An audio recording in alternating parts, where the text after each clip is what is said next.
Master Jet, sana po masagot. July 5 po ang appointment ko this year. So 2024 lang, no? July 5, 2024. Welcome to DepEd.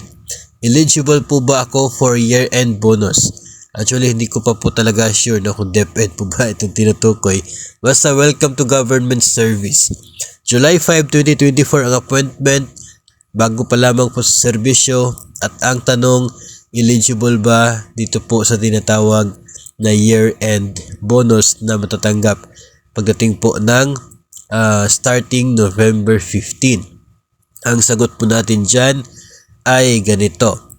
Base po sa guidelines ng year-end bonus at sa cash gift, no, ay kinakailangan ng at least 4 months na service sa ahensya po ninyo, no, or sa gobyerno, no, 4 months as of October 31. So dapat pagdating po ng October 31, 4 months in service ka na para maging eligible ka sa year-end bonus. Kaya nga po sinasabi na kapag July 1 ay maswerte ka, no? Dahil July 1 aabot ka talaga ng 4 na buwan.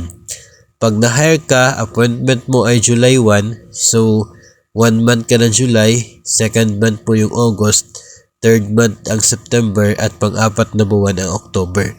So insakto na 4 months, so maswerte yung July 1 dahil talagang may year-end bonus. Itong standard po natin ay July 5. So masasabi po natin na hindi ka na po maging eligible pagdating po sa year-end bonus. Wala din po kasing provision sa guidelines na mayroong proportion kapag below 4 months yung serbisyo mo pagdating po sa year-end bonus. Wala pong ganon. Ang mayroon lamang prorated na year-end bonus, yun pong umabot ng 4 months pero wala na sa serbisyo as of October 31. Kayo po, nasa service pa pero below 4 months. So, kukulangin at kaya hindi po eligible para sa year-end bonus. Kaya po sasabihin natin na mayroon naman pong basis na 30 days lamang ang counted as 1 month. Kapag July 5 yung appointment mo ay hindi pa rin po aabot sa 120 days yung total service mo as of October 31. So, pag ganun ay kulang pa rin.